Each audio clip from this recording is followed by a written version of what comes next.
আরো সুনির্দিষ্ট করে বললে, হাসিনা উচ্ছেদের পরে আজকেরটা সেকেন্ড 16 ডিসেম্বর। সেকেন্ড আবার এর গুরুত্ব বেশি প্রথমটার চেয়ে। কেন? কারণ গত বছর যে 16 ডিসেম্বরটা ছিল সেটা ছিল কেবল হাসিনা উৎখাত হয়েছে আগস্টে, তারপরে 16 ডিসেম্বর। ফলে ফাইনালি এটা কি ধরনের টার্ন, মোচরটা কিভাবে আনবে সামাজিক রাজনৈতিক পাড়ায়, সেটা তখনও অতটা বোঝা যায় নাই। মনে করা হয়েছিল আর সব ঠিক হয়ে যাবে, বিশেষ করে আওয়ামী লীগ সংশ্লিষ্ট, শুধু আওয়ামী না, আওয়ামী প্রগতিশীল বামপন্থী যত গোষ্ঠী ছিল তারা মনে করছিল এই তো আমাদের দিন আগেকার যেমনই ছিল, এই মুক্তিযুদ্ধ চেতনা বেচ্চা আমরা আবার দুনিয়া চালাইতে পারবো, এরকম ধরে নেওয়া হয়েছিল।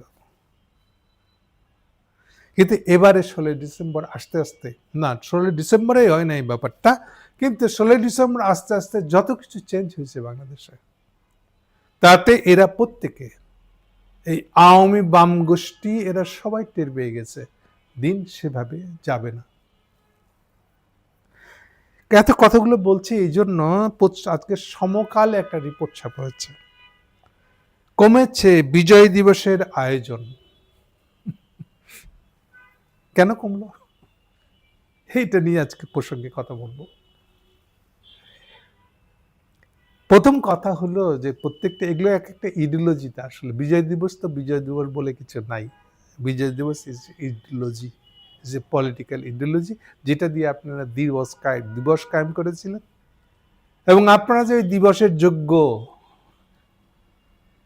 সেটা সবসময় সেই প্রদীপ জ্বালা রাখতে হইতো, কিন্তু অলরেডি এটা ফুটুস, এই বেলুন ফুটা হয়ে গেছে। হাসিনার 15 বছরের এই অত্যাচার, এই শোষণ, এই চুরি, একদম বাংলা কথায় বললে, আর আয়নাঘর, এর ধাক্কায় এবার এটা পুরো শুয়ে পড়ছে। এরই আরেকটা ভাষা হলো যে এবারে 16 ডিসেম্বর আয়োজন কমে গেছে। আপনাকে যে বয়ানটা ধরে রাখতে হবে তো নাকি? আপনি এই মুক্তিযুদ্ধের বয়ান দিয়ে কয়দিন চলবেন? আপনি যা বলছেন তার সঙ্গে বাস্তবতার যে মিল নাই। আপনি যে ইন্ডিয়ান দালালি করার জন্য এই কথাগুলো বলেছিলেন, শুরুও করেছিলেন, যেটা 54 সালে প্রমাণ করা যায় নাই, মুসলিম লীগ হেরে গেছিল। এটা এখন আস্তে আস্তে আস্তে এটা স্পষ্ট হচ্ছে। না, খারাপ দিকও আছে। জামাত ইসলাম অনেক এমন কিছু বলতেছে যেটা তাদের অপরাধ ছিল, সেটাকে তারা এই সুযোগে চালায় দেওয়ার চেষ্টা করছে। ফাইনালি কোথায় গিয়ে দাঁড়াবে সেটাও তাদেরকে বুঝে দেখতে হবে। আমি মনে করি না যে তাদেরও সব বয়ান আমরা 71-এ ভুল করি নাই বললে, এটা চাপাই দিলেই এটাই মানুষ খেয়ে ফেলবেন, না, এটা খাবে না, ফাইনালি এই জায়গায় যাবে না। বাট এটা প্রথম দিককার আপনারা উচ্ছ্বাস বাড়াবেন, কিন্তু উচ্ছ্বাসটা টিকাইতে পারবেন কিনা এটা হচ্ছে মুখ্য জিনিস, এবং আপনারা টিকাতে পারবেন না, এটা আমি নিশ্চিত। যেমন আরেকটা দিক অনেকের আছে, একদিকে যেমন পাকিস্তান বানানোকে, 47 সালের পাকিস্তান বানানোকে উপেক্ষা করার চেষ্টা করেছে, বিরাট অপরাধ, পাপ করে ফেলেছি আমরা একটা, এরকম একটা বয়ান আছে, এবং এটার উপরে দাঁড়ায় আছে এই 71। আর এখন যেহেতু এটা সরে যাচ্ছে, ফলে একই সঙ্গে পাকিস্তানি ভালো ছিল আবার পাকিস্তানের সাথে মিলতে হবে, এরকম ধারণা কেউ কেউ আছে, এগুলো শুরুর দিকে বলতেছে উচ্ছ্বাসের ঠেলায়, কিন্তু আলটিমেটলি এটা রিয়েলিটিকে ফেস করবে যখন, তখন আস্তে আস্তে থিতু হয়ে যাবে, যখন তখন টের পাবে যে ইটস নট এ রিয়েলিটি। ঠিক আছে, এখন আলাদা হয়ে গেছে, আলাদা হয়ে গেছে, এখন আর আপনি চাইলেই পাকিস্তানের সাথে আবার কোনো একটা এক রাষ্ট্র এটা করতে পারবেন না, এটার বাস্তবতাটা নাই। বাট এর মানে এই না যে আবার মুসলিমকে উৎখাত করে দেওয়া, 47 দেশভাগ করাটা অন্যায় ছিল, ভুল ছিল, এইসব মামার বাড়ির আবদার, এইসব মামার বাড়ির গল্প করবেন না, ইন্ডিয়ান দালালিটা করবেন না, এটাও চলবে না। আমি বারবার বলেছি অরিজিনাল পাপ সেই রামবনারের আমলে। আজকে তো একেবারে সিরাজ ইসলাম চৌধুরী, রেমন সোমান সব লিখা পড়া ভাষায় দিয়েছে পত্রিকা, আরে তাদের 71 চলে যাইতেছে, শেষ বেলা একটু যদি কলম টলম ধৈর্য এটাকে চাঙ্গা করা যায়, আবার আসেন আসেন একটু লিখি, কিন্তু প্রত্যেকে লিখতে গিয়ে টের পাচ্ছে যে তাদের বয়ান ফুটা, তাদের বয়ান জাস্টিফাই করার মতন কোনো কাজ এখন দেখাতে পারছে না। বিশেষ করে 16 বছরের হাসিনা শাসনের পরে আপনি মুক্তিযোদ্ধা বেচবেন? হ্যাঁ, এক মুক্তিযোদ্ধা বেচ্চা বাপের ছবি তোলার এই যে স্কাল্পচার বানায় পরিণতি কি হয়েছে এখন? বাংলাদেশে স্কাল্পচার ভেঙে দেওয়া, শেখ মুজিবের মূর্তি ভেঙে দেওয়াটা একটা হয়ে দাঁড়াইছে, রেওয়াজ হয়ে দাঁড়াইছে। এই পরিস্থিতি এর কোনো ইম্প্যাক্ট নেই আপনার? আপনি এখন এই সলিডনেস হিসাবে চাইলেই আপনি গল্প লিখতে পারবেন? আপনি নিজেই তো জানছেন যে গল্প জমতাছে না। জমছে না কেন? কারণ আপনার যে বয়ানটা শুরুতেই মিথ্যা ছিল, এখনো মিথ্যা, আর এটা এখন কমপ্লিটলি ফুটা হয়ে গেছে। নতুন বয়ান লাগবে, নতুন রাজনীতি লাগবে, নতুন রাজনৈতিক কাজকর্ম লাগবে। বাংলাদেশকে পুনর্গঠন করতে হবে। সো আপনি পুরান বয়ান দিয়ে পুনর্গঠন করতে পারবেন না। এটা হচ্ছে একদম অরিজিনাল মূল কথা। কিন্তু এইগুলাকে নতুন বয়ান দেয়া পুনর্গঠন, না এর রহমান আপনার সে যোগ্যতা আছে, না সিরাজুল ইসলাম চৌধুরী আপনার সে যোগ্যতা আছে। ইউ আর লস্ট, আপনার হেরে গেছেন, হারুপাট্টি। আপনাদের চিন্তা দেউলিয়া হয়ে গেছে। চিন্তাকে সবসময় আপ টু ডেট করতে হয়। চিন্তা একই জায়গায় থাকে না, থাকতে পারবে না। তার খামতি তাকে নিজে থেকেই দূর করতে হয়। কি কি খামতি আছে সেটা পূরণ করে নতুন করে দাঁড়া করাইতে হয়। পারলে প্রতিদিন সকালে উঠে চিন্তা করতে হয় যে গতদিন পর্যন্ত যা যা চিন্তা করছিলাম ওগুলোর মধ্যে কি কি ভুল ছিল। পারলে তো ওগুলো সবই আজকে সকাল থেকে সংশোধন করে নেবেন। মানুষ পারে না, শুরু করে আরে কি কি সংশোধন করে নেওয়া যায়, আরো বেটার করা যায় কিভাবে। কিন্তু আপনারা এই মুক্তিযোদ্ধা বেচ্ছে চলে আসছেন। এই যে আপনারা এখন গল্প মিলাইতে পারতেছেন না, গল্প মিলাইতে পারছেন না বলে এখন কি করে হাসিনার আমলটাকে জাস্টিফাই করবেন বলেন? এখন একবার বলতেছেন এটা গণতান্ত্রিক ফেলিওর। কোনটা গণতান্ত্রিক ফেলিওর? পাকিস্তান কেন টিকলো না? তাহলে এখন বলেন যে হাসিনাটা কেন টিকলো না? ওটা কোন ফেলিওর? নাই, আপনার মুখ বন্ধ, বলতে বন্ধ। কারণ এটা বলার মতন যোগ্যতা, সাহস, নৈতিক সাহস, এথিক্যাল মানে একাডেমিক বুদ্ধিভিত্তিক যোগ্যতা নাই আপনাদের।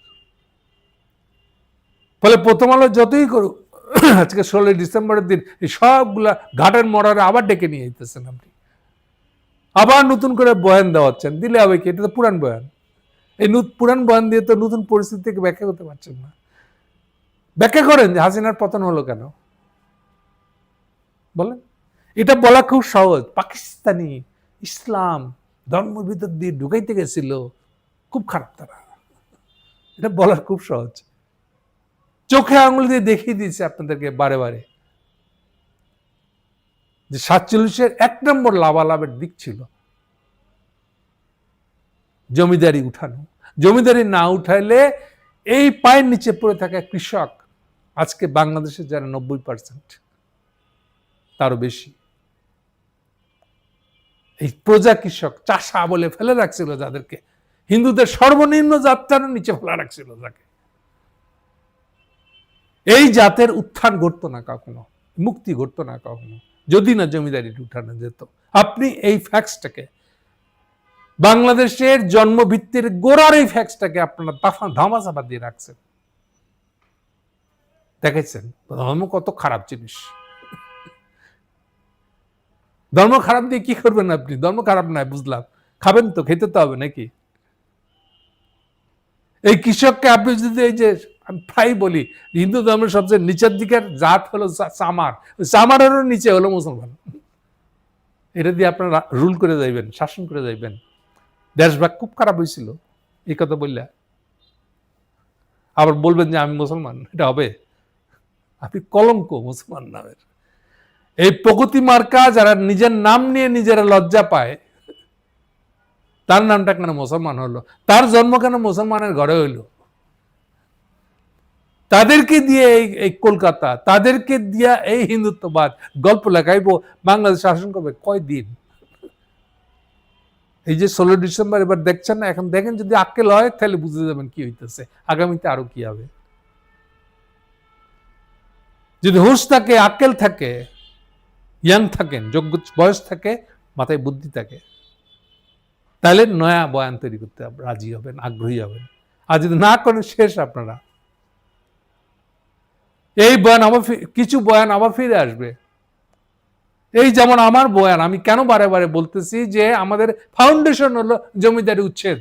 আপনারা মানতে চান নাই কেন? জমিদারি উচ্ছেদ মানে হিন্দুদের ডমিনেন্সি, হেজিমনিটা, এইটাই ইন্ডিয়ান হেজিমনি হিসেবে এখন আপনারা টিকায় রাখার চেষ্টা করেন। কেন বারে বারে 71-এ আপনারা ইন্ডিয়া কি করেছিল এটার গর্ব করেন না কেন আপনারা? এবার কি হচ্ছে? মোদি দিয়েছেন আপনাদেরকে 71-এর গর্ব? মোদি কারে নিচ্ছে আপনাদের কাছে? 71-এর অ্যাচিভমেন্ট, এটা ইন্ডিয়ান অ্যাচিভমেন্ট হয়েছে এখন। শুধু মোদি না, এবার রাহুলেরও যে বক্তব্য, রাহুলের স্টেটমেন্টও তাই। 71 হলো ইন্ডিয়ানদের বিজয় দিবস হয়েছে না এখন? এখন হাসিনা গং, এই প্রগতিবাদীরা আপনারা এখন কাকছে মুখ দেখাইবেন? হ্যাঁ, 71 কি আপনাদের? আপনাদের মোদি নিয়ে গেছে। শুধু মোদি একা না, রাহুলও নিয়ে গেছে, হোল ইন্ডিয়া নিয়ে গেছে, ক্লেম করতেছে এই 71 তাদের। সো আপনারা হলে এদের দালাল। এইরকম ন্যাংটা হয়ে গেলেন আজকে। সুবিধা অসুবিধা হলো আপনাদের এই যে আপনাদের লজ্জা নাই। এইটা দেখার পর আবার এটা ঢাকার জন্য আরেকটা বয়ান আনবেন। চোখে আঙুল দিয়ে দেখা দিচ্ছে মোদি দিচ্ছে, আপনাদেরকে পুছেও না, আপনাদের গোনায় ধরে না সে। এই জন্য চোখ বন্ধ করে এটা ইন্ডিয়ানদের ক্রেডিট হিসেবে নিয়ে গেছে। তাহলে আপনারা কারা? 71-এর নাম ধরে এই আজকে 16 ডিসেম্বরে যাদের দাবি করতেছেন এখনো 16 ডিসেম্বর বিজয় দিবস পালন করেন, আপনাদের বিজয়া দিবস পালন করার কথা। যারা বিজয়া দিবস বানাইছে তারা বিজয় দিবস নিয়ে গেছে। আপনারা কারা তাইলে? এখন লিখতেছেন পুরাণ গল্প, আপনারা এই করবেন সেই করবেন, বলেন না। আমাদের দেশভাগ যদি ভুল হয়ে থাকে, পাকিস্তান গঠন যদি ভুল হয়ে থাকে, পাকিস্তান কেন ফেলিওর করেছে? বলে গণতান্ত্রিক ব্যর্থতা। আপনারা কমিউনিস্ট, গণতান্ত্রিক ব্যর্থতা আবার কি জিনিস তো বুঝলাম না। তাহলে এখন এটা কি হইলো? হাসিনা ব্যর্থতা, এটাকে কি বলবেন? এটা কোন তান্ত্রিক ব্যর্থতা এটা? আপনারা সব হারাইছেন। মোদি সব যেটুক বাদ ছিল এটুক সব কুড়াই টুড়ায় মোদি নিয়ে গেছে। কাজে এখন থেকে নিশ্চিত করে দিতে পারি আমি, প্রতি বছর আসবে। আর কয়দিন 16 ডিসেম্বর পালন হয় আমি জানি না। দিনকে দিন এই 16 ডিসেম্বর পালন মানুষই বলবে দূর সময় নষ্ট, একটু ঘুমাই থাকি, 16 ডিসেম্বর সকালে ডিস্টার্ব করেন না তো। এটাই হবে। এবং খোদা না খাস্তা যদি আগামী দিনে নতুন একটা কনস্টিটিউশন হয়, আপনারা দেখছিলেন না 14 আগস্ট ভুলে দিছিলেন না, দেশভাগ ভুলে দিচ্ছেন না? বাংলাদেশের মানুষও আগামী দিনে এই 16 ডিসেম্বরও ভুলাই দিবে।